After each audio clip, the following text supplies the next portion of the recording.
അഭിനയം എന്ന് പറഞ്ഞാൽ ബുദ്ധിമുട്ടല്ല കേട്ടോ. അഭിനയം ഒരിക്കലും ഒരു ഭാരമാവാൻ പാടില്ല നടന്. അത് അനായാസം ഇങ്ങനെ വരേണ്ടതാണ്.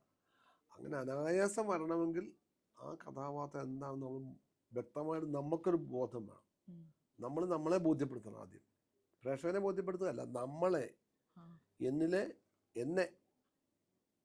എന്നെ വിജയരാഘവനെ ബോധ്യപ്പെടുത്തണം ഞാൻ.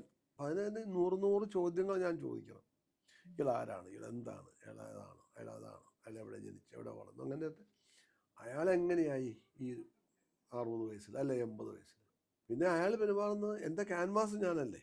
അപ്പം എൻ്റെ ശബ്ദവും എൻ്റെ ശ്വാസോച്ഛ്വാസവും എൻ്റെ ചിന്തകളും എൻ്റെ നോട്ടവും എൻ്റെയാണ്. അതൊക്കെ അയാളുടേതാക്കണം ഞാൻ. പക്ഷേ അത് ആ സമയത്ത് ഞാൻ അങ്ങനെ ആക്കുക. നോക്കുന്നോടെ ആ നോട്ടം വരണം എനിക്ക്. ആ നോട്ടം വെറുതെ കാണിക്കലല്ല, അങ്ങ് വരണം. ചുമ്മാ കാണിച്ചു കഴിഞ്ഞാൽ കാണിക്കലാകും. അഭിനയത്തിന് ഒരു പ്രധാന കാര്യം ഡോണ്ട് ഷോ ബി ദാറ്റ് എന്നാ. നിങ്ങളത് കാണിക്കണ്ട, അങ്ങനെ ആകണം.